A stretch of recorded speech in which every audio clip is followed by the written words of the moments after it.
오늘 저는 신명기 34장 1절부터 11절의 말씀을 가지고 신앙의 유상이라는 제목을 통하여 하나님의 말씀을 증거하고자 합니다. 이 세상 사람들은 대부분 후손에게 재산을 물려주고 싶은 마음이 있습니다. 아무리 김밥집을 하는 할머니라도 그곳에서 번 돈을 자손들에게 물려주고 싶어 합니다. 만약 물려준 후손이 없다면 그 돈을 사회에 환원하는 경우도 있습니다. 하지만 환원하지 않는다면 가장 가까운 친척이나 조카에게 상속되기도 합니다. 그런데 세상은 재산 상속을 좋지 못한 것으로 생각할 때가 있습니다. 젊은 시절 큰 회사를 일구어 자식에게 물려주려고 했더니 과도한 상속세가 발목을 잡기도 합니다. 우리나라는 상속세가 높기로 아주 유명합니다. 그래서 편법을 쓰다가 법의 제재를 받기도 합니다. 그래서 무려 40에서 50%의 상속세를 매긴다고 합니다. 그리고 기업을 아들에게 물려주지 않고 손자에게 물려주려고 하면은 95%의 상속세를 내게 하여서 사실상 기업을 매각하는 경우가 발생하는 것입니다. 손자에게 못 물려주면은 차라리 팔아가지고 그것을 돈으로 갚겠다 하는 것입니다. 앞으로의 시대는 상속에 대해 나쁜 것으로 생각합니다. 하지만 상속이란 나쁜 것은 아닙니다. 할아버지가 손자를 사랑해서 용돈을 주시겠다고 하는데 그 용돈에다가 세금을 매긴다고 하면은 과도한 것입니다. 그리고 할아버지가 손자에게 사랑하여서 용돈을 주시는 것은 자연스러운 것입니다. 이와 같이 최근 증여세에 대한 논란이 일고 있다고 합니다. 때로는 남편이 아내에게 주는 돈에 증여세를 부여해야 합니다. 일정 금액이긴 하지만 그러나 남편이 아내에게 주는 돈은 살림을 하고 자녀들을 양육하고 교육하라고 주는 돈이 대부분입니다. 그런데 그것을 매월 일정 금액을 통장으로 보낸다고 하면은 그것에 대한 증여세를 매기겠다고 합니다. 그러니 그것은 과도한 일입니다. 이제 서울 아파트 한 채만 있어도 100억을 하는 시대인데 만약 그것이 상속된다면 30억을 초과하면은 100억의 50%를 상속세로 내야 됩니다.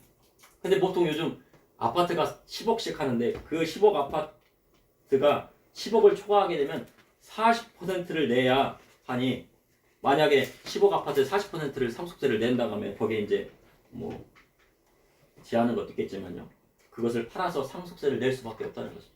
그러니까 모든 아파트를 사면은 나중에 어떻게 돼? 다 나라의 것이 되게 많은 것입니다.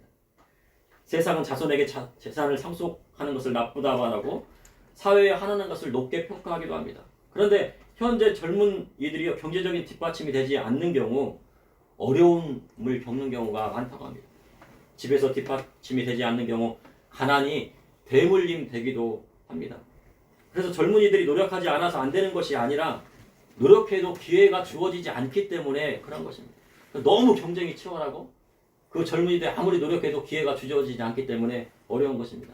선생님 하나 딱 뽑는다고 하더라도 2,000명이 몰리는 거예요. 2,000명 중에 한 명을 뽑으려고 하면은 누구를 뽑겠습니까?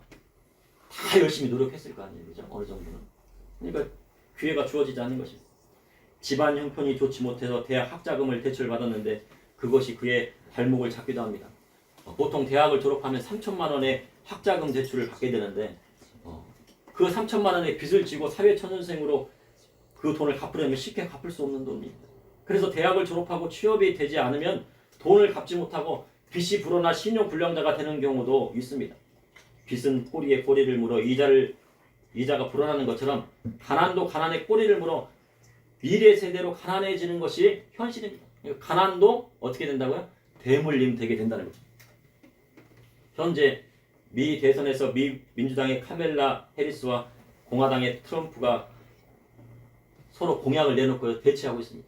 이제 이번 주에 이제 11월 4일부터 이제 11일까지 아마 미국 대선에 누가 대통령이 될지 결정이 될 것입니다.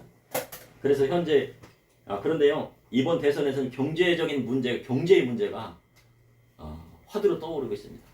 경제를 누가 살릴 것인가? 우리나라도 그렇잖아요. 그래서 현재 미 언론 조사에는 48대 48로 박빙인 것 같지만 각 주별로 보면은 트럼프의 승리를 예측하는 경우들이 많이 있다고 합니다. 어떻게 될지는 모릅니다. 지켜봐야 다음 주에 어떻게 되시는지 뉴스를 잘 보십시오. 근데 이는 미국이 그만큼 살기가 어려졌기 때문입니다. 축적된 부가 없으면 미국은 살기가 어렵습니다. 많은 사람이 일자리를 잃고 중산층이 무너져 내렸습니다. 세상에 어떤 정권도 경제가 어렵고 가난이 오면 지지를 얻지 못합니다. 그런데 많은 보수 기독교인들을 누구를 지지해요? 예, 트럼프를 지지하고 있다는 거예요. 왜냐면요, 조 바이든 대통령이요, 2024년 부활절에 뭐라고 했냐면요, 부활절에서, 야, 이거 예수님이 부활하신 날이라고 이렇게 얘기한 게 아니고, 무슨 날이라겠어요? 이날은 성 전환자의 날입니다라고 얘기한 거예요. 그리고 뭐라고 했냐면요, 성 전환자는 미국에서 가장 용감하고 이들로 인해서 미국은 막강해질 것이라고 말했다고 합니다. 그리고 이제 카멜라 해리스의 그 유세 현장에서요, 어떤 사람이 그랬어요. 뭐라고 했냐면, 예수님은 주님이십니다. 그랬더니요, 해리스가 뭐라고 그래요? 잘못 찾아오셨어요. 번지수를 저쪽으로 가셔야죠.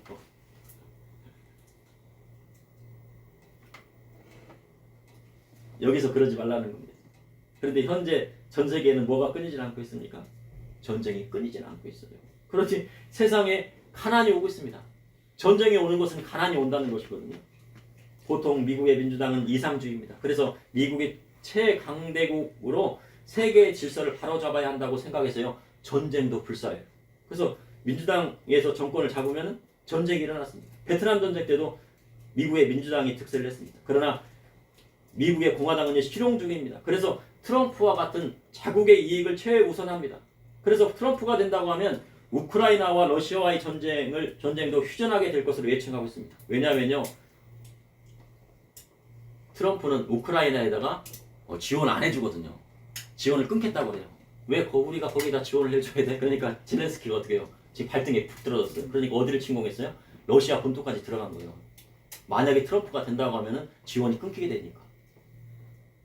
그러니 우크라이나도 어떻게 해요? 휴전을 해야 되겠죠. 만약 트럼프가 된다고 한다면요. 그런데 우리나라는 트럼프 대통령이 된다고 하면요, 트럼프 고지서가 나올 것을 예측하고 있습니다. 그래서 걱정하고 있어요. 지난번에 13조 원의 방위비를 책정하겠다는 엄청난 방위 분담금을 내게 하겠다는 것입니다. 이처럼 세계는 미 대선의 결과에 초점을 맞추고 있습니다. 그 결과가 어떻게 나오든 그 결과에 따라 세계의 경제와 정치는 요동치게 될 것이에요. 현재 그만큼 전 세계의 경제가 어렵고 가난해졌습니다. 그런데 성경에는 가난을 이겨내는 방법은 잠언에 뭐라고 했습니까? 조상으로부터 재산을 상속받는 것이라고 성경은 기록하고 있습니다. 잠언 19장 14절에 집과 재물은 조상에게서 상속하니와 슬기로운 아내는 여호와께로 말미암느니라. 집과 재산은 조상에게 받는 거지만 슬기로운 아내는 여호와께로 말미암는 겁니다. 집과 재물은 조상에게서 받는다고 성경은 기록하고 있습니다. 그러니 상속은 나쁜 것이 아니고, 다른 사람이 자손들에게 상속해 준다고 하면 아유 잘했습니다, 잘했습니다. 만약에 저는 뭐 상속해 줄 수 있는 뭐 그런 게 없지만은, 그런 다른 사람이 상속해 준다고 하면 아유 잘했습니다. 기업도 상속해 준다면 믿는 사람들은 어떻게 돼요? 아유 잘했습니다, 축복받았습니다. 그렇게 해줘야 되는 것입니다. 성경은 재산을 상속해 주는 것이라고 하겠습니다. 그런데 집과 재물 외에도 조상에게 상속받아야 할 것이 있는데, 집과 재물을 상속받는 게 그것이요 다 유지되는 거 아니에요. 그 자손들이 홀딱 까먹는 사람도 있고, 한 대도 안 지나서 다 날려버리는 수 있습니다. 근데 그것뿐만 아니라 믿음의 성도는 무엇을 상속해야 됩니까? 신앙의 유산을 상속해 줘야 되는 것입니다. 첫째 신앙의 유산은 하나님을 믿는 신앙을 후손에게 물려주는 것입니다.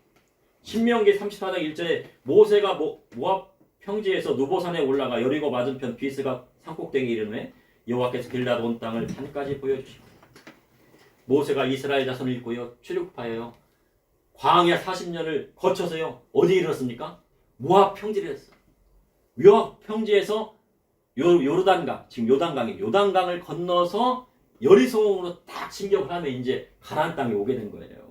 근데 모세는 애굽의 왕자로 40년을 살았고 미디안 광야에서 양치기로 40년을 생활하였고, 그곳에서 미디안의 제사장 이드로의 딸 십보라와 결혼해 자식 낳고 살다가 호렙산에서 여호와 하나님을 배웠고 이스라엘 자손 애굽에서 이끌어 가나안 땅으로 인도하는 사명을 맡게 됩니다. 이제 모세는요 모압 평지에서 그토록 요단강만 넘으면 그렇게 가고 싶었던 가나안 땅으로 입성하게 되는 것입니다. 모세가 얼마나 이 가나안 땅에 입성하고 싶었습니까? 꿈에도 그리던 그 가나안 땅이 앞에 있는데, 그러나 여호와 하나님께서는 모세가 가나안 땅에 들어가는 것을 허락하지 않으셨습니다. 이는 민수기 20장의 무리바 물 사건 때문이었습니다. 모세는 반석에 물을 내라 말하는 대신에요, 물이 나오러 반석을 2번 쳤어요. 그리고 하나님께서 기적을 베푸면서 자기가 물을 내는 것처럼 말을 했습니다. 그러니까 하나님의 영광을 가로챘죠. 또한 이스라엘 자손에게 분노하여 하나님의 거룩함을 나타내지 못했어요. 그래서 가나안 땅에 들어가지 못한 것입니다. 신명기 32장 48절에 49절에 바로 그날에 여호와께서 모세에게 말씀하시되 너는 여리고 맞은편 모압 땅 아바림 산에 올라가 누보 산에 이르러 내가 이스라엘 자손에게 기업으로 주는 가나안 땅을 바라보라. 아바림 산은요 모압 북서쪽에 위치한 산맥입니다. 그리고 그곳에서 요단 동쪽과 사해를 볼 수가 있어요. 그런데 아바림 산맥에는 무슨 산이 있어요? 큰 산맥이 아바림 산맥인데 그 산에는 누보산이 있고, 누보산에서 가장 높은 봉우리가 딱 서 있는데 그 봉우리 이름이 뭐예요? 비스가라고 하는 그런 봉우리입니다. 그러니까 아바림 산에는 뭐 아바림 산에서 죽었다, 누보산에서 죽었다, 비스가 꼭대기에서 죽었다는데 그러니까 아바림 산맥에는 누보산이 있고 그 누보산 꼭대기는 비스가 꼭대기 그 최고봉이 있다는 거예요. 그런데 여호와께서 모세에게 여리고 맞은편 산에 오르라 하셨습니다. 그리고 누보산의 산꼭대기 비스가 산봉우리가 있습니다. 그곳에서 이스라엘 전역을 바라보게 하셨습니다. 이전에 모세의 형 아론은 호르산에 죽어 그의 조상 아브라함의 프로에 돌아갔고, 그리고 모세가 누보산에 올라 하나님의 명령을 기다립니다. 누보산에 올라 비스가 꼭대기에 서여 가나안 땅 전역을 바라보게 됩니다. 그것을 보여주시고 이스라엘 자손이 들어가게 될 적박꿀이 흐르는 가나안 땅을 보여주셨습니다. 그럼 하나님께서 모압 땅에 있는 누보산에서 곧 조상의 품으로 돌아갈 모세에게 왜 굳이 가나안 땅 전역을 보여주셨을까요? 들어가지 못할 가나안 땅을 왜 보여주세요? 어떻게 보면 요즘 말로 하면 희망 공인이잖아요. 들어가지 못하는 땅 뭐하러 바라보게 하십니까? 하셨지만 여호와 하나님께서는 모세에게 어디를 바라보라고요? 이스라엘 전역을 다 바라보라고 합니다. 왜냐하면요, 하나님의 비전이 누구의 비전이 되는 겁니까? 모세의 비전이 됩니다. 그래서 이곳까지 이끌고 온 겁니다. 이스라엘. 하나님의 비전이 모세의 비전이 되었고, 모세의 비전이 바로 여호수아를 통해 이스라엘 자손에게 실현되기 때문입니다. 그래서 하나님께서 모세에게 죽는 날까지 그분의 비전을 어떻게 하셨다고요? 보여주신 거예요. 들어가지 못한다 할지라도 보여주신 거예요. 그럼 하나님의 비전이 여러분의 비전이십니까? 하나님께서 하시고 싶은 일들이 여러분의 하시고 싶으신 일들이십니까? 우리는 하나님의 비전과 상관이 없어요. 우리는 우리의 생각대로 살 것입니다. 하면 정말 비전이 없는 것입니다. 그런데 하나님께서 주시는 비전이 누구의 비전이 되는 거예요? 나의 비전이 되고, 우리가 품은 비전이 그 후손과 다음 세대의 비전이 된다면요, 그것은 바로 하나님이 원하시는 거죠. 그것이 바로 신앙의 유산인 것입니다. 그래서 하나님의 비전이 나의 비전이 될 때 하나님께서 무슨 길을 허락하시는 거예요? 형통한 길, 축복받는 길, 하나님의 축복의 길을 하는 거예요.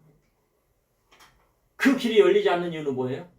하나님의 비전이 나의 비전이 되지 않고, 예수님의 가신 그 길과 그 비전이 나의 길이 되지 않기 때문에, 할아버지가 꿈꿔왔던 신앙이 아버지의 신앙이 되고, 아버지의 신앙이 그 아들에게까지 이어지는 신앙의 비전이 실현돼야 이 땅 가운데 하나님의 나라가 임하게 되는 것입니다. 그 꼭지점이 누가 돼야 되는 거예요? 그 치도가 누가 되는 거예요? 저와 우리 믿음의 성도님들이 되어야 되는 겁니다. 외할머니의 비전이 어머니의 비전이 되고, 어머니의 비전이 누구의 비전이 되었다는 거예요? 디모데의 비전이 된 거예요. 그래서 신앙의 유산 다음 세대에 물려줘야 할 것입니다. 둘째, 신앙의 유산은 믿음의 성도가 죽는 날까지 지켜내야 하는 것입니다. 신명기 34장 4절에 여호와께서 그에게 이르시되 이는 내가 아브라함과 이삭과 야곱에게 맹세하여 그의 후손에게 주리라 한 땅이라. 내가 내 눈으로 보게 하였거니와 너는 그리로 건너가지 못하리라 하시며, 여호와 하나님께서 세우신 비전이 아브라함과 이삭과 야곱을 통하여 이어져 모세까지 이르게 된 것입니다. 그런데 모세는 하나님 앞에 가데스 반석 사건으로 하나님 앞에 불순종함으로 가나안 땅에 들어가지 못했습니다. 그래서요, 그는요 어디서 죽었습니까? 바로 느보산에서 죽었어요. 느보산. 아론은 호르산에 죽고 모세는 느보산에서 죽었는데, 그런데 그 느보산에는 모세가 죽어 그 무덤이 있을 것인데요. 그 무덤이 어떻게 했습니까? 숨겨졌어요. 아무도 모릅니다. 느보산에 어딘가에 묻혀 있을 텐데 어디에 묻혀 있는지 몰라요. 근데 또 외경에는요, 느보산에 무엇이 숨겨 있다고요? 하나님의 언약의 계가 숨겨 있다고 얘기를 합니다. 성경에는 정경과 외경이 있어요. 카톨릭에서는 이제 외경도 이제 받아주는 몇몇 외경들을 받아들이죠. 예. 그런데요, 이 언약의 계가 어디 갔을까요? BC 586년에 예루살렘이 느부갓네살에 의해 멸망하면서 언약계가 사라졌습니다. 근데 느부갓네살 왕이 가져간 것도 아니고, 아마 누군가 이 느보산에 갖다 놨을 수도 있고. 그런데요, 많은 학자는요 언약의 계를 향방을 찾을 수가 없어요. 그래서 언약의 계가 어디에 있는지 알 수가 없습니다. 지금도 알 수가 없어요. 만약 찾는다면 난리가 나겠죠. 이제 전 세계적으로. 신명기 34장 5절에서 6절에 이에 여호와의 종 모세가 여호와의 말씀대로 모압 땅에 죽어 벳부엘 맞은편 모압 땅에 있는 골짜기에 장사되었고 오늘까지 그 묻힌 곳을 아는 자가 없느니라.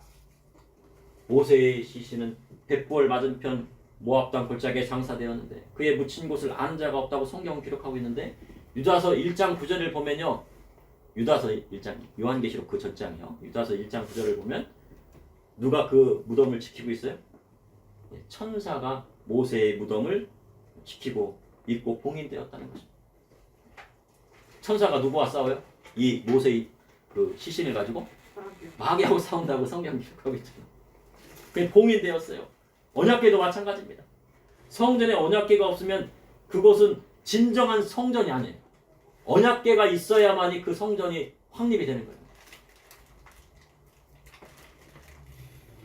근데 언약궤는 무엇을 뜻합니까? 시은자. 이 시은자, 그 좁은 그룹 사이에 있는 이 시은자의 하나님의 임재가 나타나는 것입니다. 그런데 솔로몬 성전에는 언약궤가 있었지만 스룹바벨 성전과 헤롯 성전에는 언약궤가 없어요. 잃어버려가지고 어디 갔는지 몰라요. 그럼 하나님께서 모세의 무덤을 숨기시고 왜 하나님의 언약궤를 숨기셨을까요? 히브리서 3장 5절에서 6절에 또한 모세는 장래에 말한 것을 증언하기 위하여 하나님의 온 집에서 종으로서 신실하였고 그리스도는 하나님의 집을 맡은 아들로서 그와 같이 하셨으니 우리가 소망의 확신과 자랑을 끝까지 굳게 잡고 있으면 우리는 그의 집이라. 우리는 누구라고요? 예, 그의 집이에요. 그의 집안에, 그의 집이니까 그 집안에 누가 계신 거예요? 예? 예수님이 계시잖아요. 예수님이 계시죠. 모세는 하나님의 온 집에서 종으로서 신실하게 했지만 예수 그리스도는 하나님의 집을 맡은 아들로 신실하게 했습니다. 이는 장차 예수 그리스도를 통해서 하나님 백성을 구원하시기 위한 하나님의 계획을 나타내고 있는 것입니다. 그래서 스룹바벨 성전과 중추된 헤롯 성전이 무너지고 예수 그리스도 이 땅에 오셨어요. 그 몸이 찢기시면서 허물어진 성전을 새롭게 세우신 것입니다. 예수님은 멜기세덱의 반차를 따른 영원한 제사장이 되십니다. 그리고 하나님의 어린 양으로 직접 제물이 되셔서 하나님 앞에 자신을 드려 단번에 그 모든 것을 이루셨어요. 그러니 이제는 구약시대에 모세를 통하여 하신 동물의 희생제사가 필요 없는 것입니다. 구약의 희생제사는 누가 잡는 겁니까? 그 동물을. 소나 뭐 양이나 염소를 누가 잡아요? 제사장이 잡는 게 아니고요. 그 제물을 갖고 소를 데리고 왔으면 소를 누가 잡아요? 그 데리고 온 사람이 잡아야 돼요. 그래서 가죽을 딱 벗겨가지고 그 제물 잡을 수 있으시겠어요? 저는 염소 한 마리, 양 한 마리도 못 잡을 것 같아요. 그 가죽을 딱 벗겨가지고 누굴 줍니까? 그 가죽은 누구의 분깃이에요? 제사장의 분깃이 때문에 제사장한테 주고, 그리고 또 그것을요 또 딱 피를 다 쏟아갖고요 그 피는 또 제사장한테 갖다 주고, 또 그것을 또 각을 또 썰어야 돼요. 각을 쫙쫙쫙 각 뜨는 거 어떻게 하죠? 이렇게 쫙 해갖고 이렇게 쫙 그 포를 뜨는 것처럼 쫙 해가지고 포를 딱 떠요. 해가지고 그 다음 제사장에 딱 주면 그거를 어떻게 번지다가 딱 올리면 이제 화재로 막 해서 다 태워서 드리는 거예요. 그게 쉬운 과정이 아닙니다. 자기가 죄를 지으면 그렇게 해야 한다는 거예요. 그것도 매번 죄를 지을 때마다. 그러나 예수님께서 이 땅에 오셔서 십자가에서 피 흘리심으로 말미암아 다시는 동물의 제사를, 희생의 제사를 드릴 필요가 없는 것입니다. 예수님께서 십자가에 올라가실 때 성전에 있는 후장이요 위에서부터 아래로 쫙 갈라졌어요. 성전의 휘장은 이렇게 이제 여기가 이제 성소가 있고 이제 지성소가 딱 있는 거예요. 그 지성소 안에는 뭐가 들어있습니까? 하나님의 언약궤가 들어있죠. 근데 그 휘장이 쫙 쳐 있는데요. 휘장이 뭐 얇은 막으로 되어 있는 게 아니에요. 저런 천조가리 같은 거 이렇게 되어 있는 게 아니고요. 폭이 9m고요. 높이가 13m예요. 그런데 두께가 이렇게 두껍다는 거예요.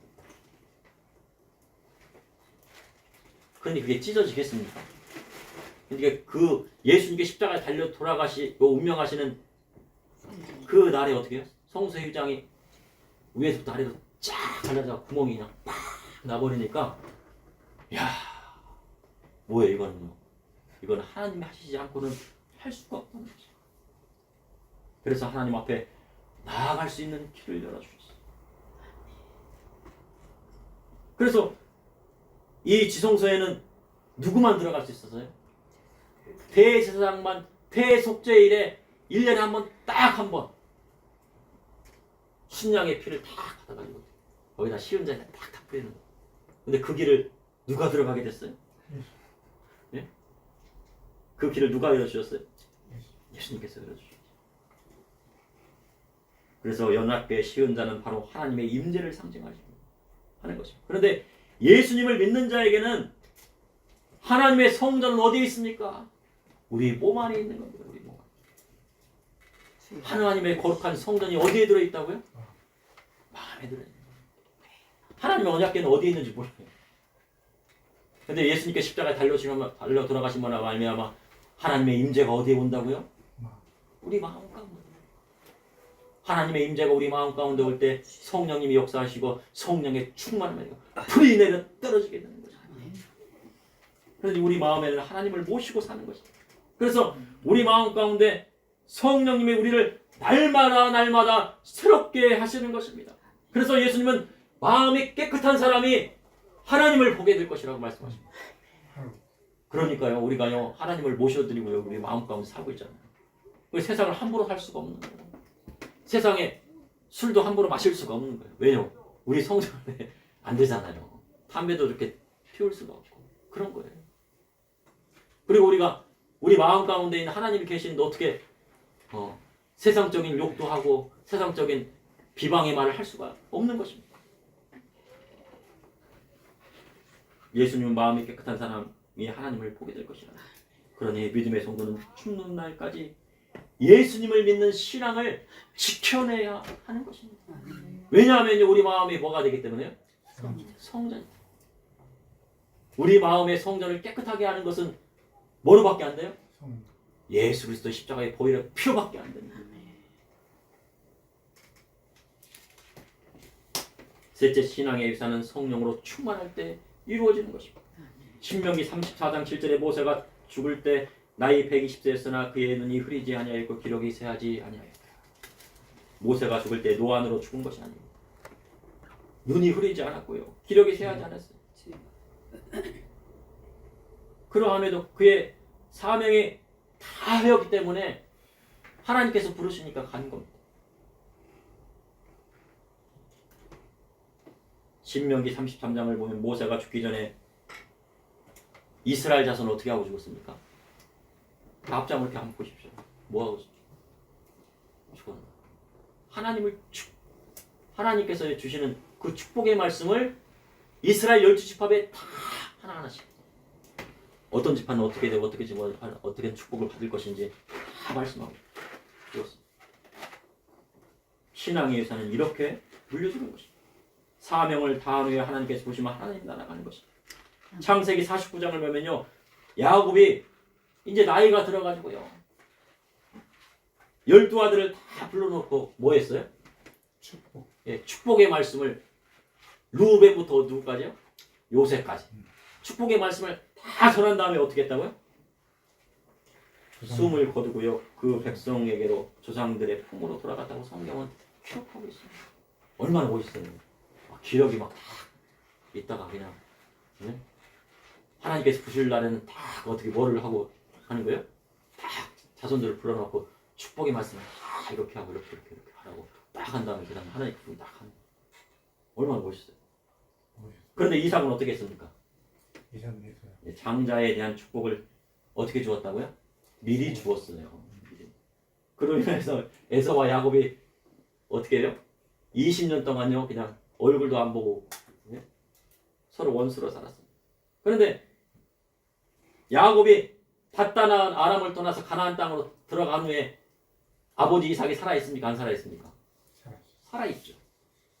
그리고 한참 후에 조상들의 품으로 돌아갔어요. 세상의 유산도요 미리 자식에게 나눠주면요 효도하지 않는 자식이 나오기 마련이에요. 재산도 나누어주고 나면요 잘 찾아오지 않고 뭣도 안 한다는 거예요? 연락도 안 한대요. 하물며 세상적인 것도 그런데 영적인 것은 어떻겠습니까? 그래서 신앙의 유산을 물려주는 것도 생명이 다하는 날까지요 성령 충만하여 기도하고 눈이 흐리지 않고 뭐 하겠다고요? 기력이 새하지 않고. 왜 그런 거예요? 하나님의 영이 함께 하니까 모세가요 눈이 흐리지 않고 기력이 새하지 않는 겁니다. 그리고 다음 세대를 위해요 기도하고 축복해 주는 것입니다. 그것이 하나님의 뜻입니다. 신명기 34장 9절에 모세가 눈의 아들 여호수아에게 안수하였으므로 그에게 지혜의 영이 충만한 이스라엘 자손이 여호와께서 모세에게 명령하신 대로 여호와의 말을 순종하였더라. 여호수아의 말을 순종하였더라. 모세가 죽기 전에 눈의 아들 여호수아에게 안수하였습니다. 그로 인해 여호수아에게 지혜의 영이 충만하게 됩니다. 비록 모세는 누보산에서 죽었지만 하나님의 영이 여호수아에게 내려 이스라엘 백성을 이끌고 가나안 땅을 정복한 것입니다. 그럼 이 시대에 다스리는 권세가 누구에게 옵니까? 바로 예수 그리스도의 말씀을 따라 나아가는 자에게 오는 것입니다. 예수 그리스도의 보혈 피로 거듭나 그분의 말씀대로 살기를 원하고 그렇게 사는 자에게 오는 것입니다. 그래서 그리스도께서 말씀하신 복음서의 말씀대로 나아가는 사람과 집안마다 다스리는 권세가 오게 되는 것입니다. 주님 말씀대로요 가난한 자를 위해 살고요 그들을 돌보며 살면은 누구에게 통치권이 한다고요? 그 자손에게 하나님이 주시는 통치권이 오게 됩니다. 그리고 예수님처럼 자신을 희생하여 사는 자에게 무엇이 옵니까? 다스리는 권세가 오는 거죠. 그래서 다스리는 집안과 다스림을 당하는 집안이 나오는 거예요. 다스리는 나라가 나오는가 하면 다스림을 당하는 나라가 오게 되는 것입니다. 현재 북한 주민은요 하나님을 거역하고 악한 김일성을 따랐어요. 김일성이 뭐라고 그랬습니까? 나를 따르면은 이 밥에 뭐를 준다고요? 고깃국 준다고 하니까 자기 집이나 재산 모든 거 다 갖다 놓고 하나님 믿는 신앙도 다 버리고 김일성을 따랐다는 거예요. 그랬더니 그 땅이 뭐가 됐습니까? 지옥과 같은 땅이 되었어요. 천국과 지옥이 따로 있는 것이 아닙니다. 그 땅에서 하나님을 믿는 신앙의 자유가 없고 그리스도의 복음의 말씀이 없는 것이 바로 지옥인 것입니다. 북한 주민은 하나님을 버리고 김일성을 따랐기에 그러한 일이 일어난 것입니다.